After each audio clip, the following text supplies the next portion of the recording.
Mike, have you ever made your own moonshine? No.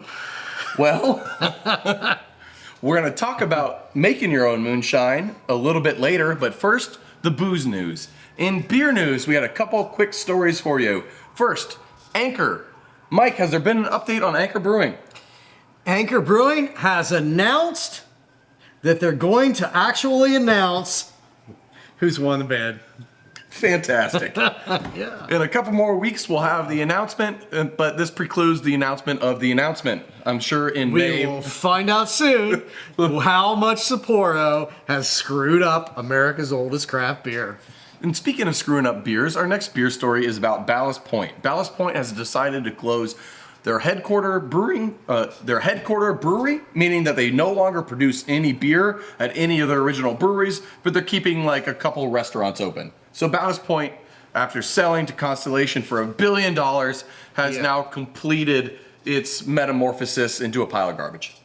So they were definitely, Ballast Point was like the pinnacle of that. They were the wet dream of so many brewers not long ago, where they built this craft brewery. They had like several, they did this IPA that was like very grapefruity as hell. Grapefruit IPA was fantastic. Interesting for the time. It was a solid beer. It blew my mind for the time. It was very innovative. Yeah, it was innovative at the moment. And what Constellation failed to learn, though, is that it's not that hard to just add grapefruit to any IPA. Yeah. So $1 billion. They're out of San Diego. Yes. Right? So they sold to Constellation for $1 billion. Didn't do well. Constellation sold it to a venture capital group for $100 million, and now it's been that's dwindling. a good deal. Now it's been dwindling into nothing. So it's just slowly just. Well, whatever.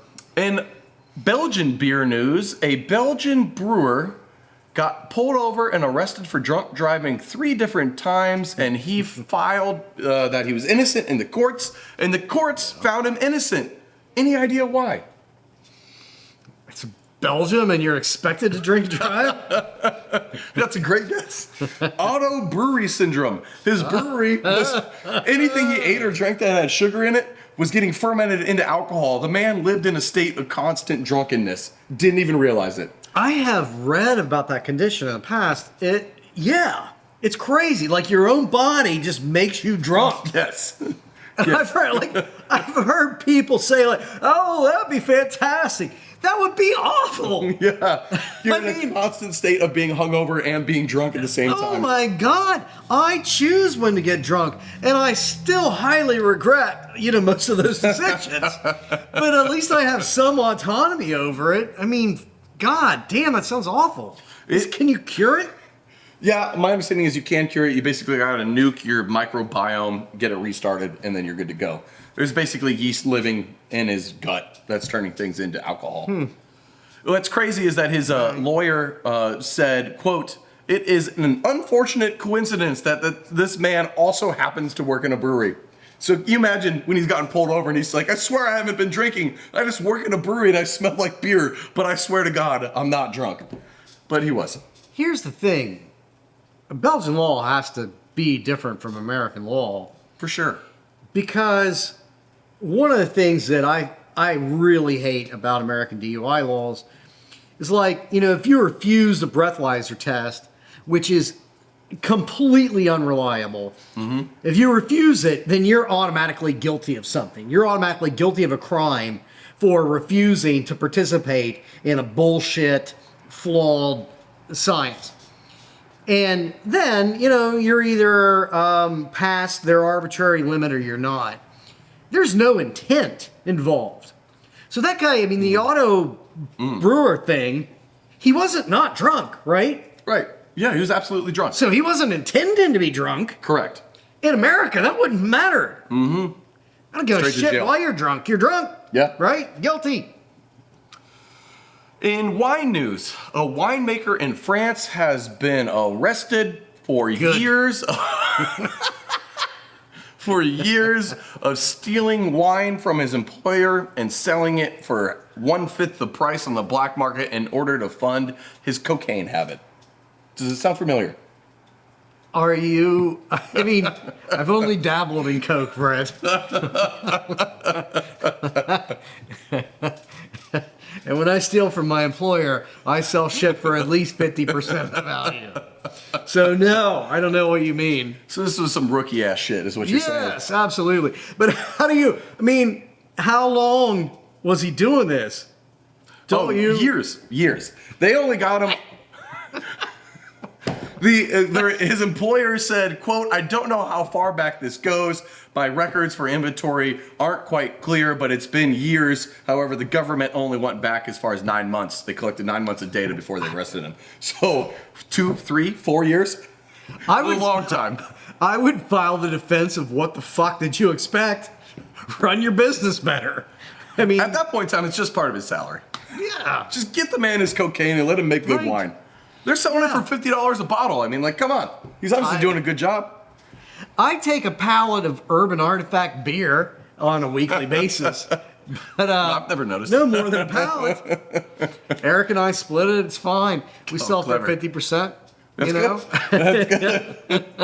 I'll cut you in if I start taking 2. In other French wine news, President Macron has ordered one... Macron. Thank you. That's good. He has ordered 11,040 bottles of just champagne for government official use for the next 4 Macron is going to be years. drunk as hell. 550,000 euros worth of champagne Yeah. to, quote, put on airs in order to entertain foreign dignitaries. Yeah. It's important for the French to keep up appearances, even though they're running at a negative $154 billion a year deficit. Oh, that's pathetic. They decided What's our deficit? yeah, more than that. However, the proletariat of France are, in fact, up in arms about the whole situation. It's a lot of money to spend on champagne to just entertain. You know what I say to those people? I say to them, let them eat cake. That's good. I'm going to steal that. Where'd you learn that? It's worked out. It's worked out well in the past. Champagne, Macron. This is champagne and beers, bitch. Biden ordered a bunch of it. In retail and bar news, we've got a French theme going today. Al Condominio. There's a French restaurant. I will 100% guarantee that's not how it's pronounced. There is a French restaurant that is giving anybody who comes in and decides to leave their phone with the receptionist, their mobile phone, a free bottle of wine. Oh, God bless those people. 90% of the people that go in take them up on that offer. Mike, I take it you love the idea. I, A, love the idea. B, 10% of their customers are fucking assholes. Can you imagine going out with a group and like one person in your group's like, no, I'm keeping my phone. No, I absolutely need TikTok. I'll die without it for the next hour and a half. You dick. It's a brilliant move. I bet they're getting a lot of more people coming in, and I bet the people that are there are actually more engaged and having fun. We are starting to learn, I think, as a global society, what these phones have done to us, to our engagement, our mentality, that they've made us fucking miserable. So I think it's cool. We need a new temperance movement, but not on alcohol. No, on fucking phones. the internet and social media and social media. Constant connectedness. Yes. You know, that actually is really related to some local news too. There's a very expensive private school in Cincinnati called Cincinnati Country Day. In this past school year, they outlawed cell phones on school grounds. You had to either leave them at home or check them in when you got there. Overwhelmingly positive success. Even the students loved the fact that they were banned. There was no more social media harassing. There was no more being on your phone all the goddamn time. There was no more keeping up with Joneses crap. That's already hard enough to deal with in high school. Yes. Overwhelming success. So like those two things combined, I mean, to me, that's proof positive of, I think this is a good movement. There are a lot of schools that have started phasing out phones. And they need to be all of it is positive. You know, there is not one school out there that says, "Oh, well, it turned out to be a terrible idea." Yeah, You no, can it always works. get a hold of your kid too if they're at school. Yeah. You call the school and you say, hey, I need to get my fucking kid. There's And they- no emergency that needs instant contact. And it's like smoking in bars. Yeah, like, yeah. Like if you ask kids, will it be okay if the school takes your phone away? Oh no, my God! I would start a revolution. I would burn things. I was pissed when But- they took cigarettes out of bars. Until they took cigarettes out of bars. Yeah, and then it was yes. fucking amazing. Yeah, but, oh my God, that bar's not going to last a week in business. And then they learned, oh no, actually, like everybody, even smokers, wind up digging it. Like, Yeah, you don't it's go nice. home just reeking like smoke and your eyes Yeah. burning. Yeah. It's nice. In other retail bar news, the UK has decided to announce that they are the world's greatest cocktail manufacturers and makers. They have the best mixologists in the whole world because they're not tied to tradition, so they are free to innovate. And as a result, they make the best cocktails. University of Kentucky? Oh no, the United Kingdom. What? What? England? Yes, yep. Have you bitches heard of American exceptionalism? We fought a revolution and we won, motherfucker. And we'll continue to make. We care. invented the cocktail. I don't care whether our cocktails are better or not. I want to see a Ryder Cup of cocktails. Sure. America versus the EU. Let's put our money on the bar and let's fucking go. Let's put this stuff on television. Let's have a battle. Get the douchiest mixologists from Europe. Get the douchiest mixologists from America. Oh my God, I got Put them head to candidates. head and let's Yeah. fucking fight. Yeah. You know, we both went to OU, and there's this big, like, rivalry between OU and Miami. Sports rivalry. There's also, like, a legit cultural rivalry. Miami's this kind of, you know, richer, fucking snottier school than OU's us. I always thought that, like, the sports rivalry, who cares? We will outdrink you any given day. You know, let's Pound for go. pound. Let's go to where it counts. Per capita OU basis. will outdrink Miami any given day. So yeah, I think it's the same thing. Miami's more concerned with how much foam, egg foam you can put on top of your cocktail. We're more concerned with how much fucking beer foam can I fit in this glass. Right. Exactly. In a new segment, we're going to be launching the cannabis news. Cannabis is growing. It's I've impossible heard of to it. ignore. I've We've heard of talked it. about it a couple times now.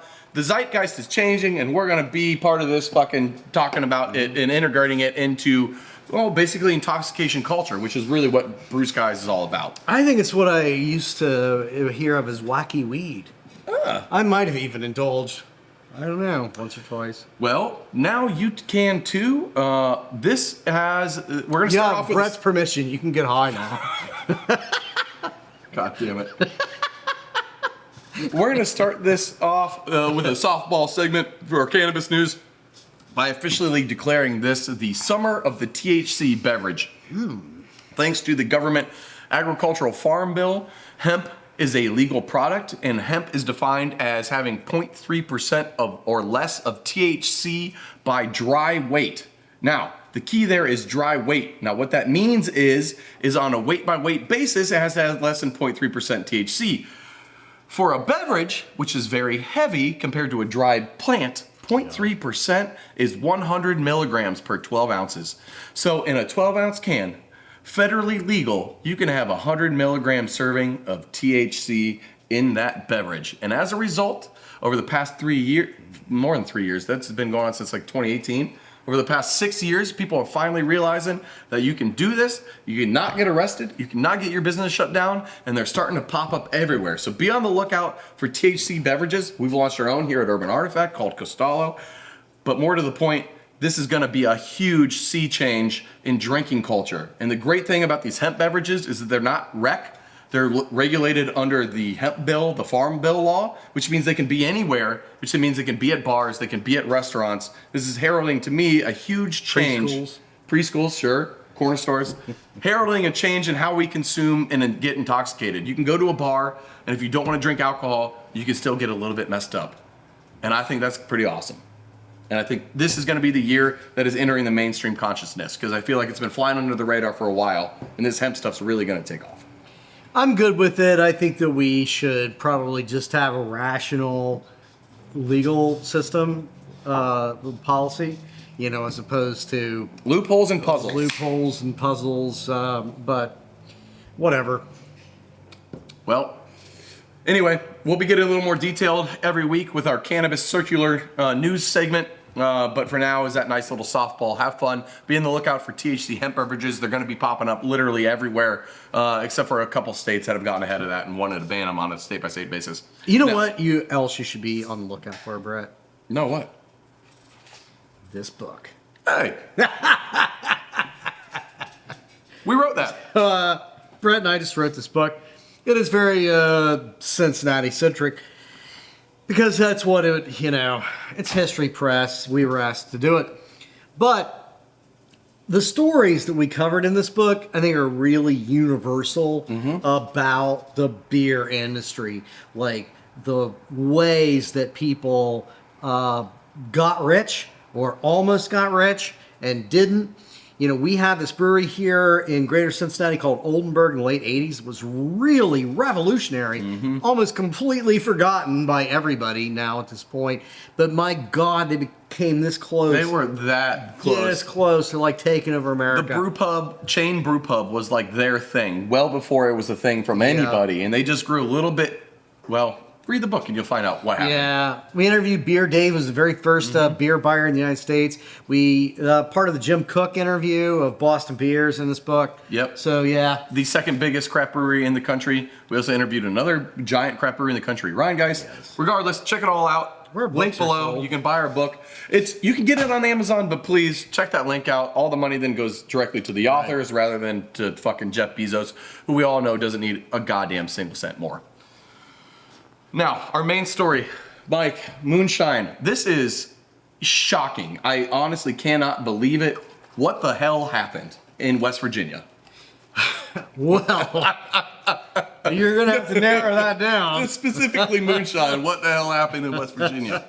What happened in West Virginia is that on the last day of West Virginia's legislature meeting for the year, they passed a bill legalizing moonshine in West Virginia. Now, what's really interesting about this is that we covered a few weeks ago the fact that there are people in Texas that have sued the federal government challenging the constitutionality of the federal law that criminalizes home distilling on a national basis. Can we go back 30 seconds? Legalizing moonshine, legalizing distilling. Yeah. That is insane. When I read that, I could not believe it. It's been illegal since the Civil War to make your own hard spirits at home. That is crazy. Unbending the government has been about that. People have this is a shocking thing. It turns out there's a bunch of states that actually have statutes that say home distilling is legal when it's legal on a federal basis. And Ohio's one of them. Michigan's one of them. So they're basically bills that are ready to go into law if the feds change their mind. Yeah, or they're there or they're there, but they're being interpreted as, subsidiary to the federal, which every state law is. So what West Virginia seems to have done is that they're taking distilling on the marijuana journey. So right now we have all these states, over half of the states have legalized marijuana, THC, not even loopholes, any of that. We can sell pot, we can sell it at dispensaries. But to give you a little review of American government, a state cannot contradict federal law. So the feds could shut down any of these pot distilleries around the country if they wanted to. The states just started relying on the fact that the feds don't have the will to do that. Colorado was the first to legalize weed in whatever the hell year it was, and it's been a long time ago now. West Virginia appears to be poised to be the Colorado of home distilling. That's crazy. West Virginia is not in the forefront of basically anything. Well, no. And this bottle right here was given to me by a student in my beer class this semester. Looks very innocuous until you open it and you smell it. And we're not going to drink much of it. But here's an example. Here's some Ohio Moonshine. Oh, it smells like, A lighter fluid? yes, it smells like pure gasoline. Oh my God. So I know a lot of people think home distilling is dangerous and there's issues with making yourself go blind and blowing yourself up and stuff. But There is. yeah, and no more risk than like getting into carpentry or woodworking and you could lose some fingers or, drive a nail through your You hand. mostly have to be a real idiot to, yeah, to really make it, I mean, dangerous beyond the point that clearly much of this would get you really hammered. It's not, I think it's fine. I think what's interesting in West Virginia is that the guy that sponsored the legislation, he's some Republican in the West Virginia State House called Doug Smith. And, this guy has a vision of West Virginia becoming the place that cracks open the legalization of home moonshine. So it's still not like, it's different from marijuana in the fact that they're not opening up, something. You can already get a liquor license and make the shine, basically. But what he thinks is that West Virginia will become the state that embraces like home moonshine competitions. They can plan events around it. They can market it as part of their heritage, which It becomes a cultural thing. Becomes which cultural it already thing. is. It's just an underground culture. it is. And I mean, I don't know, pros and cons to that, but there's a lot of things about Appalachian culture that gets made fun of that I think is legit. I mean, there is a whole sort of independent revolt in moonshine that is part of broader Appalachia. So I don't know. There's ways that it's funny. There's ways that I think it's moderately irresponsible, and there's ways that I think that it's cool. So I'm not sure what to think about it, but it is definitely an intriguing thing that West Virginia is taking this step. I'm also not sure what to think about the fact that it started with weed, but we are now at a point where we have states saying these federal laws are so goddamn unrealistic that we're just going to ignore them. And I don't think that's necessarily a healthy thing for the way our government works, but No, it sets a very strange precedent. Yeah. On a personal level, I love it. I would love to get my own personal still up and running legally and do all of that. I don't have one that works right now, but I would love to. However, on a broader level, I agree with you from a federal standpoint that shows there's a lot of distrust going back and forth, that there's a lot of not things working together, and it's not what you want. no. But I do love the fact that this moonshine can be celebrated, it can be done, it can be a hobby, and that's great. I mean, NASCAR, for God's sakes, is because of moonshine. Right. Yeah. And all yeah. that Yes, should it be all comes celebrated out of by that. West Virginia. I think this Yeah. is great, and you're right. There is Appalachia- a legit cultural thing to it, a history to it, and yeah, I don't know. Overall, I think it's pretty cool. Yeah, and Appalachia just gets enough shit talking. It should be celebrated. I agree. Once you get past the kerosene smell, this actually it's like apple moonshine. Yeah. It is well made. It's Apple, really cinnamon, kind of pleasant. it's actually pretty smooth. It just got a real strong aroma. Student's name was Jim. He's a good guy. I'm not going to give you his last name because this is illegal. But thanks, Jim. Cheers. In stock news, Constellation is set to own 25 to 30% of the beer market in the coming years. Now, what does that mean for you? It means if you are a dabbler in the stock market and you have money to spend, now is a great time to buy Constellation. This is coming off the backs of them as a family, Modelo overtaking Budweiser. What does that mean? It means Modelo Negra is taking over Budweiser, Bud Light, Bud Platinum, all that. Modelo as a whole is outselling Budweiser as a whole. And that's wild. So, It also means they have August Bush the Fourth tied up in the basement like the Gimp in Pulp Fiction. by all accounts, he deserves it. In other stock news, Boston Beer, we talked about them the other week. However, there is a strong rumor that I've been hearing in the marketplace that says that they will be moving their cannabis hemp beverage brand into the U.S. in 2025. It's called Teapot. They're poised to really blow up Where the whole is it situation. presently? Canada Canadian? only.